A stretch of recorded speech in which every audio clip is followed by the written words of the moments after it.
हमार ये घमवा में यहाँ का करे चली आई। ओहो अरे अरे का हो तू यहाँ का करे चली लू घमवा में, बोला का बात बा। हेने आई पहले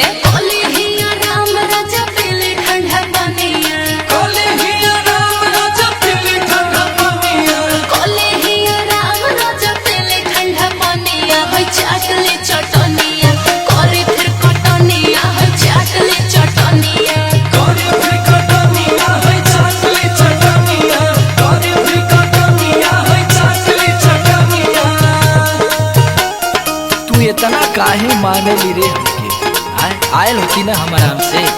अरे का कही जी, दिन रात तो हमके राउरे नु चिंता रहेला, यही से नु भाग के आईनी हां कि कुछ खैले हो कि ना खैले हो। चल के पहले कुछ खा ली। अबे रुका सुना, काहे परेशान झूठो होत बारू रानिया, काहे परेशान झूठो होत बारू रानिया, काहे परेशान झूठो होत बारू रानिया, की करे दा कटनिया चाटो फिर चटनिया हो करे दा कटनिया, चाटो फिर चटनिया हो करे दा कटनिया, चाटो फिर चटनिया हो करे दा कटनिया।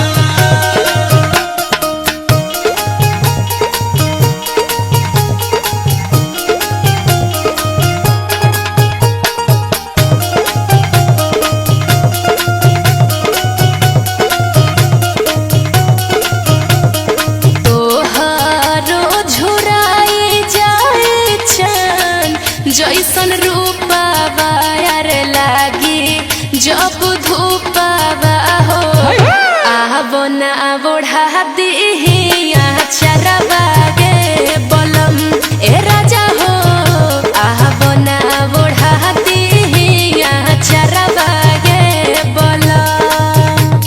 अरे पागल तनी से काम बचल बा निपटा ले वाला, फिर आराम से चलिए घरे खाए पिए जाई।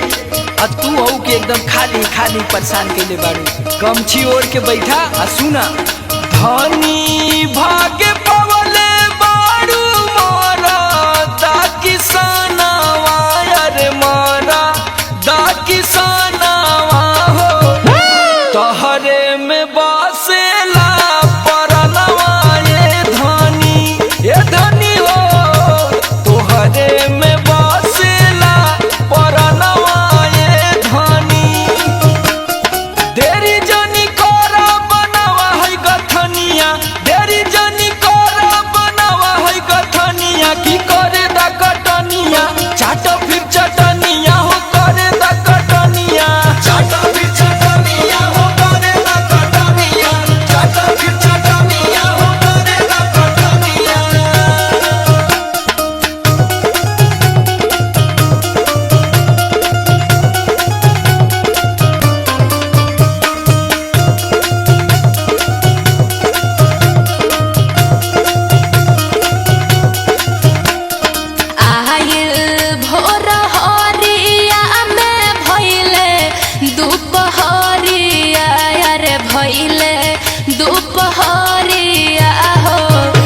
चली चलो अपना टरिया गे बलम ए राजा हो, चली चलो अपना टरिया गे बलम।